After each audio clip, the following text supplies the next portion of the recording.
तुमको क्या लगता है किसी भी नेशन को डेवलप करने के लिए क्या क्या चीज़ें बेसिकली रिक्वायर्ड होती हैं? फंडामेंटली क्या क्या होना चाहिए किसी नेशन में ताकि वो नेशन डेवलप कर सके? और यहाँ पर नेशन से मेरा मतलब है किसी भी ज्योग्राफी के अंदर जो लोग रह रहे हैं। फॉर एग्ज़ाम्पल इंडिया में, इंडिया की ज्योग्राफी के अंदर जितने लोग रह रहे हैं उनका डेवलपमेंट मुझे करना है। तो अगर रैशनली बात की जाए तो एक कोई क्राइटेरिया होना चाहिए, अपने पास कुछ इंग्रेडिएंट होना चाहिए कि जिससे डेवलपमेंट पॉसिबल हो। तो वो इंग्रेडिएंट क्या है? वो तीन चीज़ें होती हैं जो कि तुम पूरे वर्ल्ड हिस्ट्री में देख सकते हो, जहाँ से इंडस्ट्रीज़ लगना स्टार्ट हुई हैं 1600s के बाद। प्रॉपरली देखा जाए तो 1700 के आसपास स्टार्ट हुआ है, लेकिन मैं 400 साल बोल रहा हूँ क्योंकि 100 साल उसके पहले एक जो पीरियड था उसमें रिसर्च वगैरह काफ़ी हो रही थी, तो उसके बेसिस पर ही 1700 में स्टार्ट हुआ था डेवलपमेंट। तो डेवलपमेंट के लिए तीन चीज़ें हैं जो कि मोस्ट ऑफ द नेशंस ने फॉलो किया है और वो डेवलप हो गए हैं या फिर डेवलप होने के कगार पर हैं। For example China, Japan, Taiwan, Singapore, south Korea and so on. अभी इस टाइम वियतनाम भी यही कर रहा है। तो वो तीन चीज़ें क्या हैं? पहली चीज़ है एजुकेशन। एजुकेशन से मेरा मतलब सिर्फ आईआईटी, आईआईएम और यूनिवर्सिटीज़ बनाना नहीं है। जवाहरलाल नेहरू के टाइम पर आईआईटीज़, आईआईएम, एम्स, जिनको कहते हैं हायर एजुकेशन इंस्टीट्यूशंस, इन पर बहुत फोकस किया गया, लेकिन प्राइमरी एजुकेशन कंप्लीटली नेग्लेक्ट कर दी गई, प्राइमरी एंड सेकेंडरी। और एजुकेशन का फाउंडेशन बिल्ड होता है प्राइमरी से। तो पहला टारगेट होना चाहिए कि प्राइमरी एजुकेशन को स्ट्रॉन्ग करना है। स्ट्रॉन्ग करने का मतलब होता है हाई क्वालिटी टीचर्स जो कि सिर्फ टाइम पास नहीं करते हैं, चाय नाश्ता नहीं करते हैं, पैर नहीं दबाते हैं अपना, वहाँ जाकर सच में दिल से पढ़ाते हैं।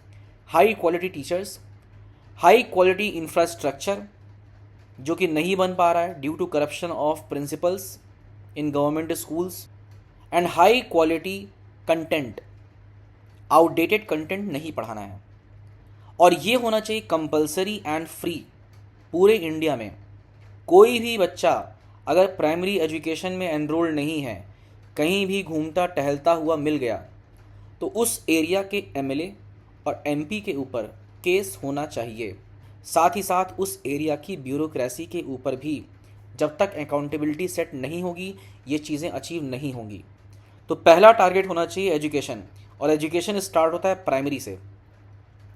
प्राइमरी के बाद सेकेंडरी भी करना है। अगर आप सेकेंडरी पूरा फ्री नहीं कर पा रहे हो तो ग्रेडेड सिस्टम होना चाहिए, इकोनॉमिक बेस्ड, कास्ट बेस्ड नहीं। यहाँ पे भी कास्ट लेकर आओगे तो सब बर्बाद हो जाएगा।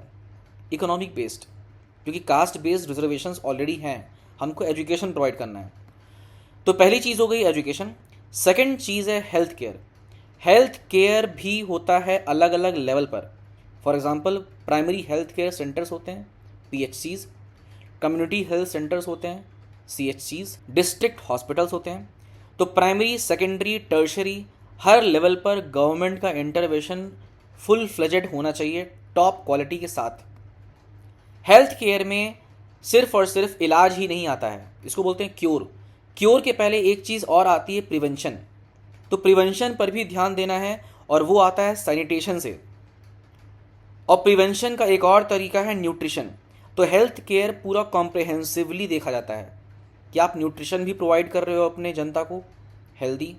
आज के टाइम तो सड़ा हुआ गेहूँ बेच दिया जाता है, या फिर जो अच्छा गेहूँ उसको बेच कर एथेनॉल बनाया जा रहा है, तो वो नहीं करना है। न्यूट्रिशन देना है अच्छे से। Primary health care, community health centres अच्छे होने चाहिए इन केस ऑफ कुछ बीमारी हो गई। और महंगाई नहीं होनी चाहिए, क्योंकि हेल्थ केयर की वजह से इकोनॉमिक डिस्पैरिटी आती है। तो ये चीज़ें फॉलो करनी है हेल्थ केयर में। और प्रिवेंशन तो है ही, सैनिटेशन, साफ़ सफाई, हवा अच्छी होनी चाहिए, पानी अच्छा होना चाहिए। ये सब किस में आता है? हेल्थ केयर में आता है। तीसरी चीज़ है रिसर्च। रिसर्च पूरा नाम बोला जाए तो रिसर्च एंड डेवलपमेंट, लेकिन डेवलपमेंट तो हम लोग पूरा एज अ होल देख रहे हैं, तो मैं सिर्फ रिसर्च बोल रहा हूँ। अब रिसर्च का भी अलग अलग लेवल होता है। प्राइमरी सेक्टर्स में research, for example agriculture, mining and so on.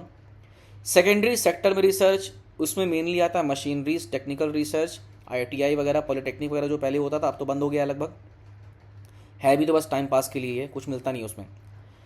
और तीसरा है हाई एंड फंडामेंटल साइंसेस में रिसर्च। फॉर एग्जांपल बायोलॉजी में, जो कि बायोटेक में आता है, फिजिक्स में, fundamental mathematics, chemistry and so on, जिसका एप्लीकेशन फिर आता है सेकेंडरी सेक्टर में, मैन्युफैक्चरिंग में। एट द एंड अपने को मैन्युफैक्चरिंग ही बढ़ानी है, और फिर मैन्युफैक्चरिंग से जो पैसा इकट्ठा होता है, कैपिटल एक्यूमुलेट होता है, उसको वापस से इन्वेस्ट करना होता है, उसका कुछ फ्रैक्शन रिसर्च में।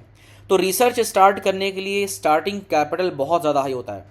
तो इंडिया के लिए अभी से ही इतना पैसा इन्वेस्ट करना एक बार में पॉसिबल नहीं है, क्योंकि इंडिया के पास मैन्युफैक्चरिंग बेस नहीं है। इसीलिए कंट्रीज़ पहले मैन्युफैक्चरिंग बेस अपना इंक्रीज़ करती हैं, जिससे कि वो पैसा कमाती हैं, उसका कुछ फ्रैक्शन इन्वेस्ट करती हैं वापस रिसर्च में। फॉर एग्ज़ाम्पल चाइना काफ़ी मैन्युफैक्चरिंग कर चुका है, बहुत सालों से कर चुका है। अब वो अपना पैसा रिसर्च में लगा रहा है, जिसमें हाई एंड रिसर्च भी आता है, नेमली आर्टिफिशियल इंटेलिजेंस। इंडिया इसमें बिल्कुल पीछे जा चुका है, क्योंकि रिसर्च में लगता है पैसा, और पैसा आता है मैन्युफैक्चरिंग से, जो कि इंडिया में नेग्लिजिबल है। तो 3 चीज़ें होती हैं, education, health care and research. Research के लिए हमारे पास पैसा नहीं है, लेकिन हमारे पास इतना एम्पल मनी है कि हम लोग हेल्थ केयर और एजुकेशन अपना सुधार सकें। ये दोनों चीज़ें सुधरेंगी तो अपने आप लोग मैन्युफैक्चरिंग की तरफ जाएंगे, दिमाग इन्वॉल्व होगा।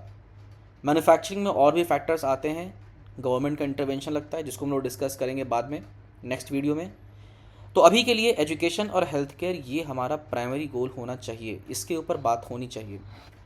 अपने आसपास देखिए, क्या मीडिया में, क्या पॉलिटिक्स में, क्या ब्यूरोक्रेसी में इन 3 टॉपिक्स के ऊपर बातचीत होती है? नहीं होती है। अगर इन 3 चीज़ों के ऊपर बातचीत आपको दिखती हुई नहीं मिलेगी, तो आप जान जाइए कि 2047 क्या 3000 भी आ जाएगा, इंडिया कभी भी डेवलप नहीं करेगा। तो 2047 में इंडिया को डेवलप करना है, 2025 में इंडिया को डेवलप करना है, 28 में करना है, 30 हो जाएगा, फिर वो 75 हो जाएगा, फिर वो आगे बढ़ता रहेगा। सपना आपको आगे का दिखाया जाता है, लेकिन आपको प्रेजेंट में अभी देखना है कि क्या सच में इसके लिए कुछ एक्शन लिया जा रहा है। तो वो जज कैसे करेंगे? तो वो जज करेंगे इन 3 फैक्टर्स के ऊपर, education, health care and research.